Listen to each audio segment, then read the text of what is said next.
Sweet. Thanks, you guys, for joining. This is Behind the Stone, where we talk to movers and shakers in the e-commerce industry to bring you the best tips. I am here with Director of Acquisition for Organifi, Tanner Tozan. How's it going? What's going on, Adam? Glad to be here, man. Super stoked. Thanks for joining us today. Why don't you take a quick 30 seconds? I know you can fill longer than that with your accomplishments. Take 30 seconds to tell us about your history. What were you doing before previously, and what has brought you to this role? Totally. So I'll hit you with the cliff notes on that. My background in online advertising goes way back to 2007, 2008. Got my start in the affiliate world, where it was very, very quick and dirty, bootstrapped, running my own offers, building my own landing pages, running all my own traffic. So I was everything from the quote unquote developer, designer to the media buyer. That turned into a job at Intuit, where I worked on their brand team. So stepping into that Fortune 500 company type role, where I really got to flex a little bit of my knowledge there with the budgets that we were working with. Worked on the Super Bowl commercial in 2017, which was amazing. And I had the opportunity to bridge that sort of traditional ad space on TV ads with our online advertising team. From there, made the jump into the agency side, which was great. I always say 1 year in agency time is the equivalent of like 4 years of a regular job. So, yeah, 100 years. Yeah. I got grays in my beard because of that. Dude, I'm 30 and they're starting to come out, so I feel you. And then from there, I hopped on to Organifi, which is a $65 million a year CPG brand, best known for our green juice and other wellness supplements, all organic, all the good stuff. And there I was managing our Facebook and YouTube funnels. So we were spending collectively 70 to 80K between the two channels. And I basically managed the entire funnel top to bottom. So everything from media buyers to CRO, landing page optimization, all the fun stuff. Took a little hiatus from Organifi back into the agency world because I couldn't get enough of the craziness. And that's where I managed a portfolio of about 8 to 9 clients, spending about $2.5 to $3 million per month in ad spend. And that was super hands-on, very much bootstrapped at that agency. So I was handling everything from the media buying up to a certain level, and then we'd outsource to all the CRO, product offers, and optimization. And then from there, jump back to Organifi. Nice. Full circle. Yeah, seriously, it's funny how things work, right? Especially in this industry, everyone knows everyone, and that's why it's so important to never burn a bridge, right? Because you don't know when you're going to cross that path again. Love it. Badass. Yeah, now as director of acquisition, working on Google Search, Google Shopping, Amazon, which is fantastic, YouTube, Facebook, you name it, all that. Love it. Stuff. Yeah. Love it. I think you've proven your bona fides. I think you've got the expertise there. Quick overview agenda for what I'm hoping to dive in with you. And I know we can go down for hours, but I think, we want to limit this time so someone can consume this on a lunch break. Two big things I'm seeing is like, you've got this brand that has some product market fit. Like, you've proven out something, you got to a certain point, you've gone viral on Reddit, you gone viral on, or your YouTube or your influencer strategy is working. It's like, then what? How do you make that, how you cross that chasm to become the Organifi, to become those next level brands? And then what everyone else is talking about, what's going on with iOS, how are brands adapting to it, what should they be doing? And I think each of those could be its own movie, but we're going to give you the high value stuff. And where do you want to start on that? Totally, yeah. So I think the first part is a $1 million question, right? You've done the hard part, which is you have a product. I think that's, in my opinion, that's where majority of time, research and development and resources is spent. So when you find a good product fit and you have a solid product that is ready for the marketplace. Stopping you there, what's your definition of that product market fit? What are those KPIs you're looking for? Because I think we have them on Amazon. We know what to look for, what numbers, but like, when you're seeing it, what are you seeing? Totally. So biggest thing is, what makes it unique?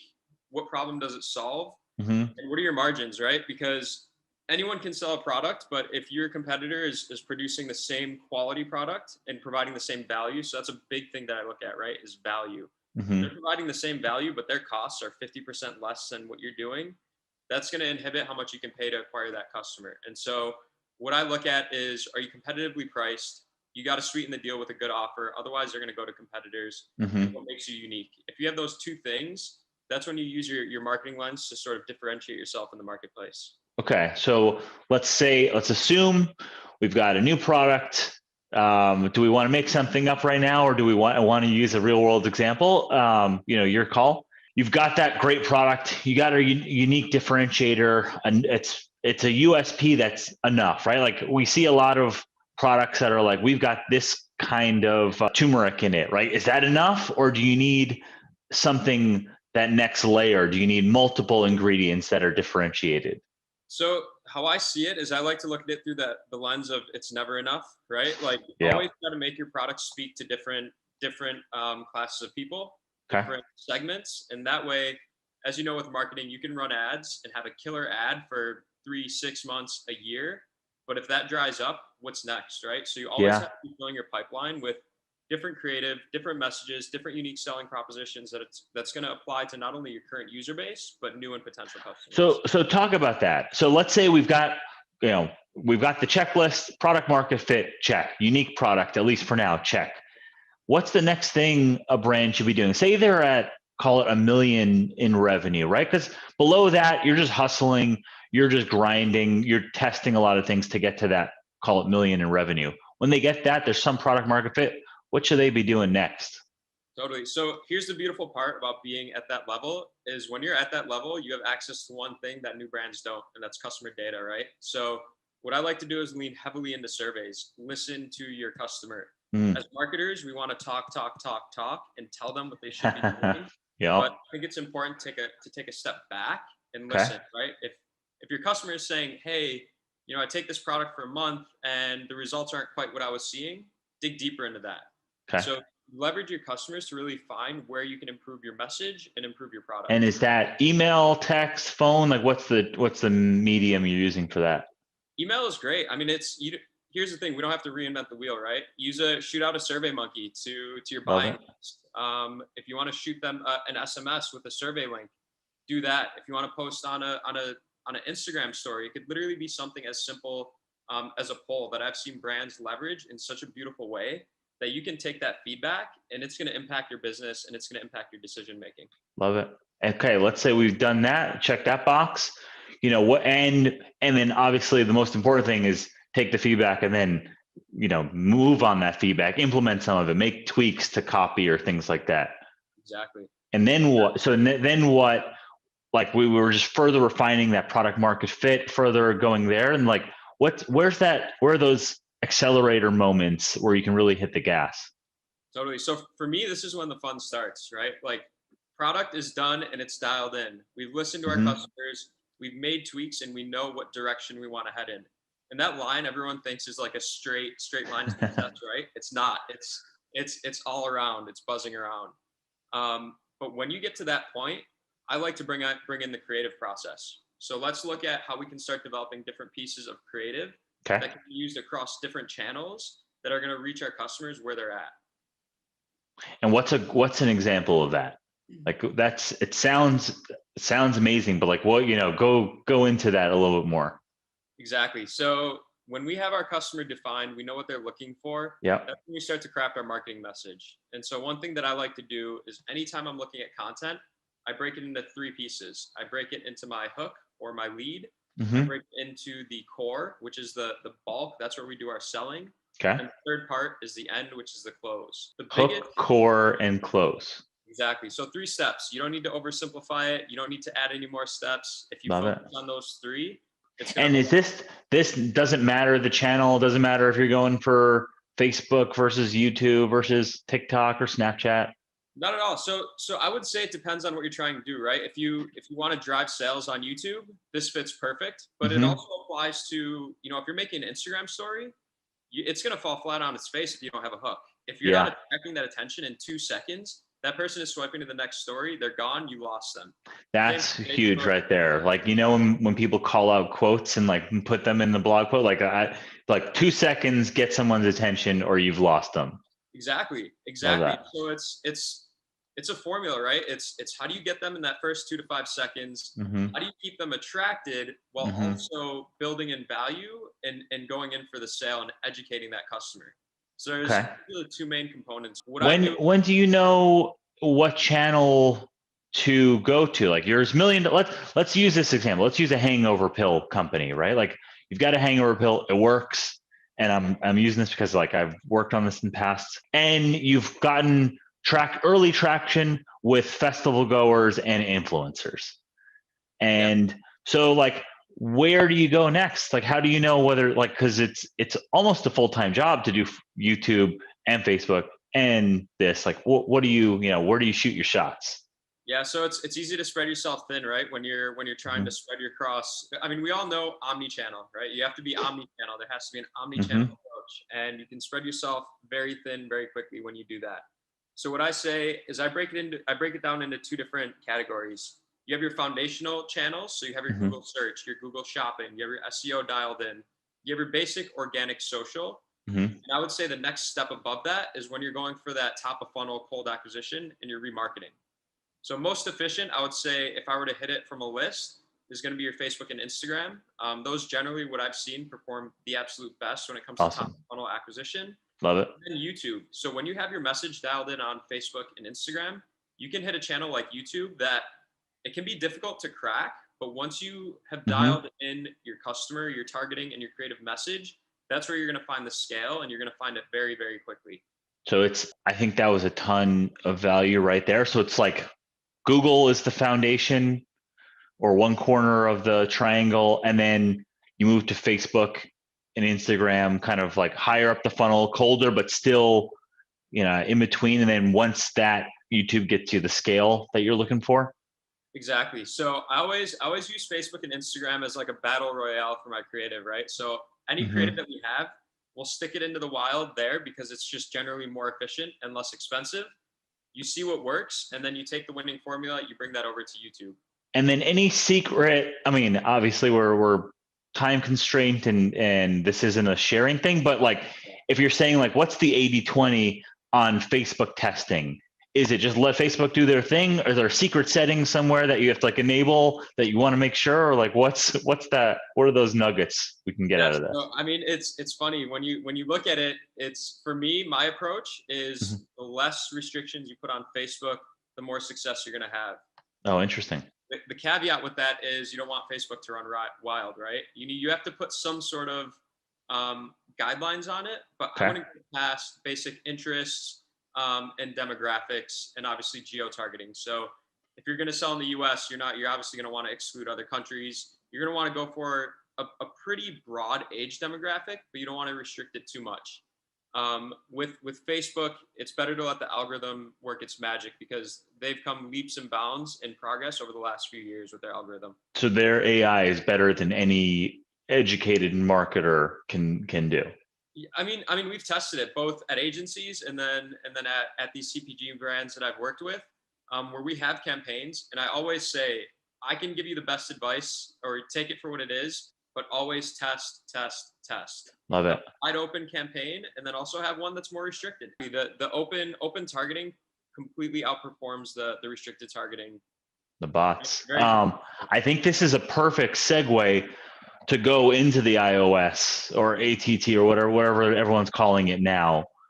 What, if any, changes have you seen, and what do brands need to do to get around this?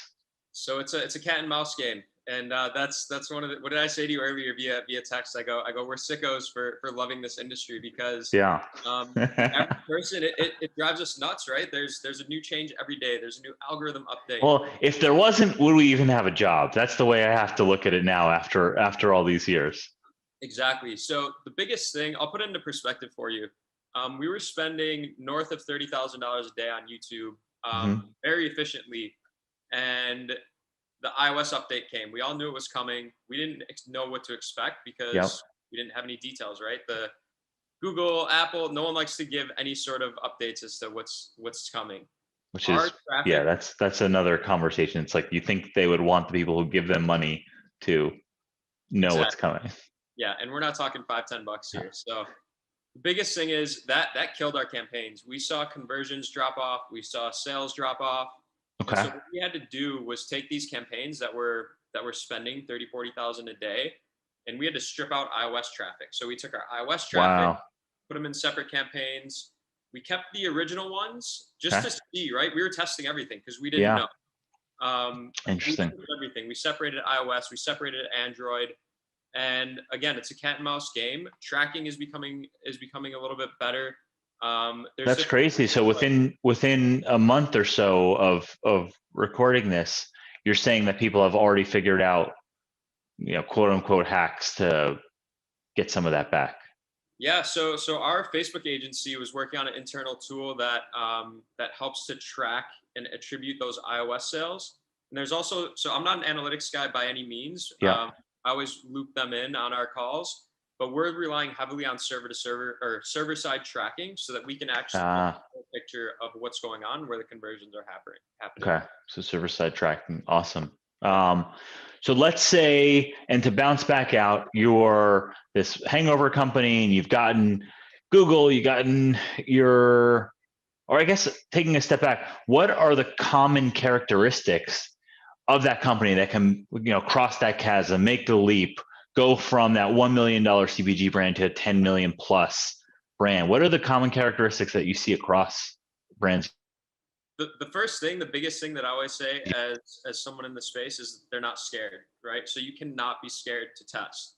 You can't be scared to fail, and you can't look at a failed campaign or a failed test as a failure.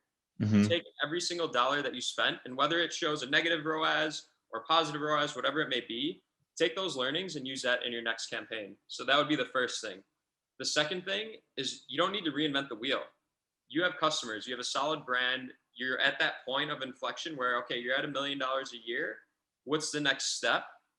Work with what you have, work with the creative that you have, but maybe tweak your messaging, tweak your positioning based on what those customers were telling you.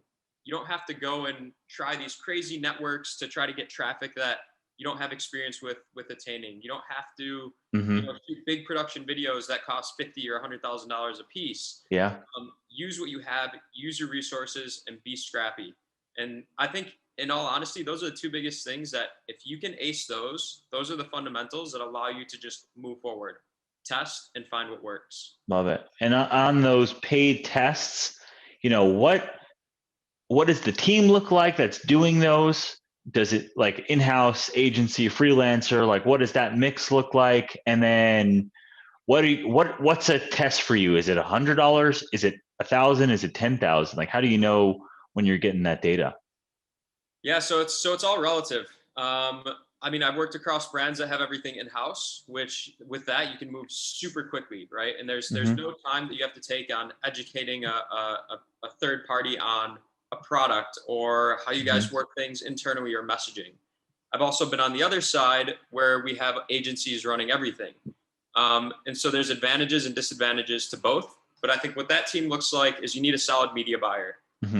Or you have to have your own skills. And we live in a day and age today where you can listen to podcasts like this. You can go onto YouTube. You can do some research, read some blogs, and you can get started. You don't have to be the world's best media buyer. You just have to have a basic amount of knowledge for it. And that if you're that $1 million CPG brand and you got there with influencers and like that's and working and hopping on calls and hopping on podcasts, like, and they shouldn't be maybe they're not math minded or they're not going to be a media buyer. Where do they go? What do they do next?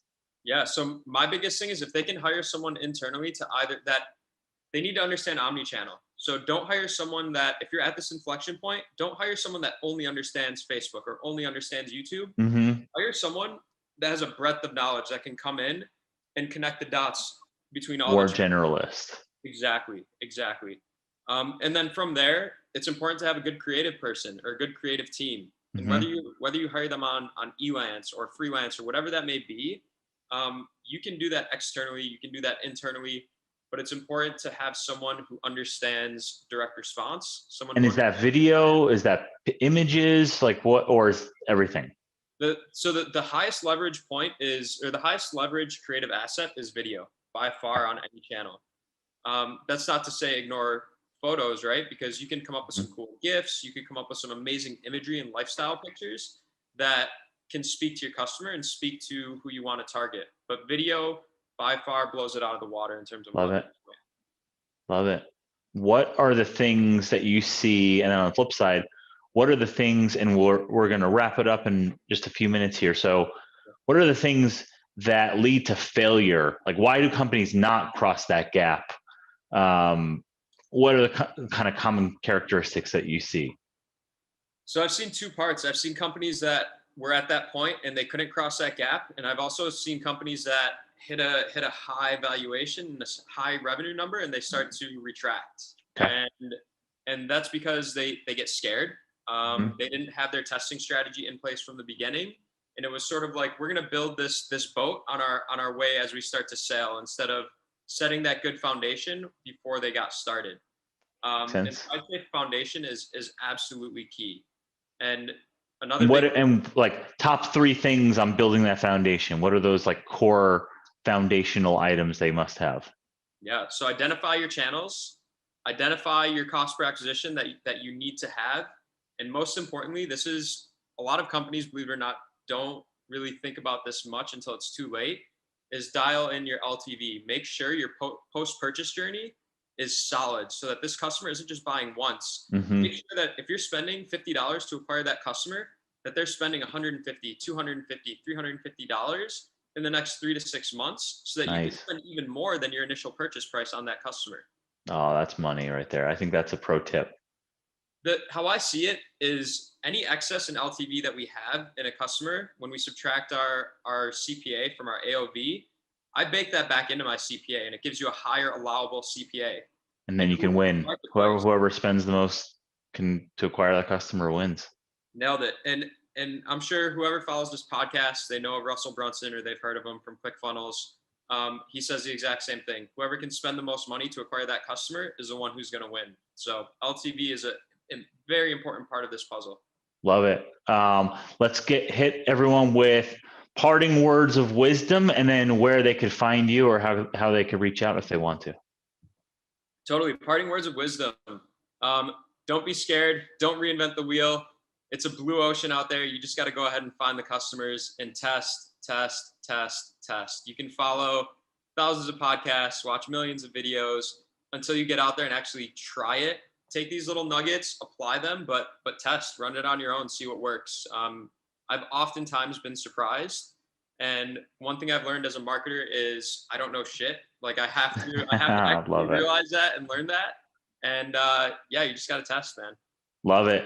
And how can they reach out if they want to learn more, or talk to you, or just, buy a beer or something? Yeah, they can follow me on Instagram. Shoot me a DM. I'm always open to networking. I love chatting shop. Even you and I, off our calls, outside of work hours, we could go on for hours when it comes to it. So my Instagram is Tanner Tozan, just my name, spelled with one N. So TANERTOZAN. Awesome. Tanner, badass. That was a ton of value. I am foreseeing a ton of quotes being pulled out on the blog post accompanying this that people are going to be able to tweet. So thanks for joining, and see you next time.